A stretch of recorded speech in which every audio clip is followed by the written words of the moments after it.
రుణమాఫీపై CM Revanth Reddy అబద్దాలు మాట్లాడుతున్నాడని మండిపడ్డారు BRS working president KTR. Revanth రెడ్డికి చరిత్ర, వర్తమానం, లెక్కలు తెలియవంటూ చురకలంటించారు. రైతు బంధుకు రామ్ చెప్పేందుకు రేవంత్ సర్కార్ ప్రయత్నిస్తోందని ఫైర్ అయ్యారు. రెండో పంటకు రైతు బంధు ఇచ్చే ఉద్దేశం ప్రభుత్వానికి లేదని దుయ్యబట్టారు.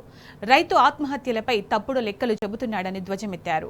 స్థానిక సంస్థల్లో కాంగ్రెస్కు బుద్ధి చెప్పాలని కేటీఆర్ విజ్ఞప్తి చేశారు. వాస్తవం ఏంది అంటే 25-30% మించి ఎక్కడ రుణమాఫీ జరగలేదు. ఇది వాస్తవం. అందుకే నేను సవాల్ చేసిన, నీ సొంత ఊరు కొండారెడ్డి పల్లె పోదామా, నీ సొంత నియోజకవర్గం కొడంగల్ పోదామా, రుణమాఫీ కాలేదు. ఇది అక్షర సత్యం. ఎస్ఎల్బీసీలో 49,500 కోట్ల రూపాయలు అని అక్కడ చెప్పి ఇవాళ 20,000 కోట్లు అని చెప్పి బయట చెప్పి డిపాజిట్ చేసింది మాత్రం ఇప్పటికీ 12-13 వేల కోట్ల రూపాయలు కూడా రైతుల ఖాతాల్లో పడలేదు. ఇది వాస్తవం అని మేము ఇవాళ శాసనసభ వేదికగా రుజువు చేయగలిగినాం. దాంతో ముఖ్యమంత్రి తట్టుకోలేకపోయింది. రుణమాఫీ విషయంలో వాళ్ళ బండారం బయటపడే వరకు బాధ అయింది. నువ్వు రైతు భరోసా ఎగ్గొట్టినావు.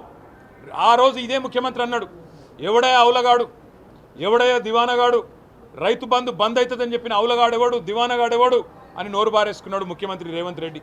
ఆనాడు కాంగ్రెస్ పార్టీ ఎంపీగా, పిసిసి అధ్యక్షుడిగా.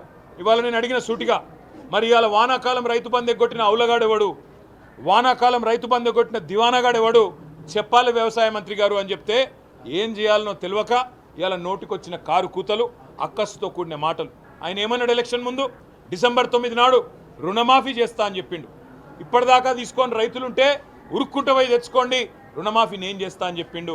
ఇవాళ రాష్ట్ర రైతాంగం తరపున అడుగుతా ఉన్నాం బీఆర్ఎస్ పార్టీగా, ఏమైనాయి నీ మాటలు? ఉరుక్కుంటూ బొమ్మని చెప్పినావు, రైతులు ఉరుక్కుంటూ పోయినారు, 2 లక్షలు 3 లక్షలు లోన్లు తెచ్చుకున్నారు. తెచ్చుకున్న తర్వాత ఇవాళ వాళ్లకు మోసం చేస్తూ నీ మాయ మాటలతో బుకాయించి ఇవాళ 25% మాత్రమే రుణమాఫీ చేసి 100% అయిందని చెప్పి 550 కోట్ల రూపాయలతోని పత్రికలలో ప్రకటనలు మాత్రం ఇచ్చుకున్నావు. ఈ మాట మేము అడిగే వరకు ఉక్రోషం వచ్చింది ముఖ్యమంత్రి గారికి. నువ్వు రైతు బంధు ఎగ్గొట్టినవా లేదా అని అడిగే వరకు ఉక్రోషం వచ్చింది.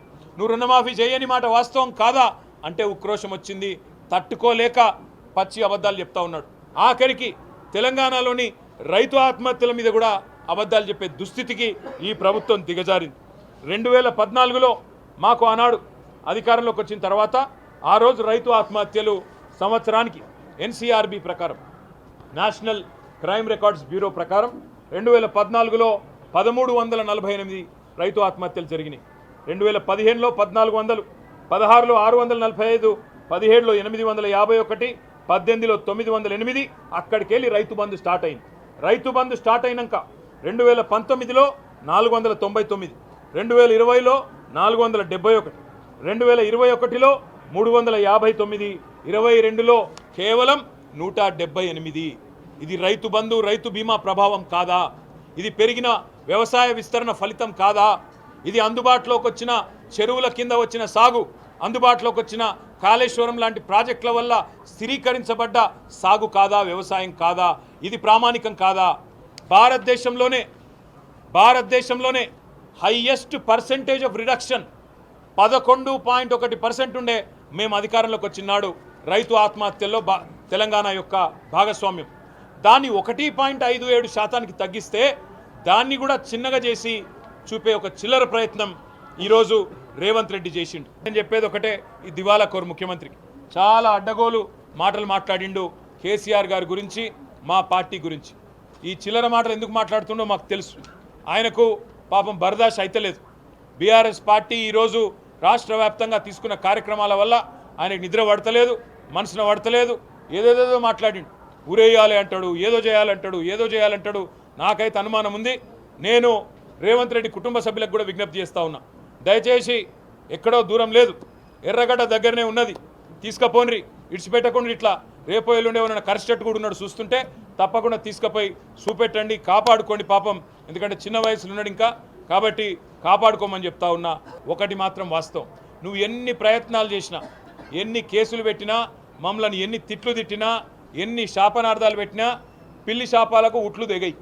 నువ్వు ఎన్ని రకాలుగా తిట్టినా, ఎంతెంత విచిత్రంగా తిట్టినా మాకు ఫరక్ పడది.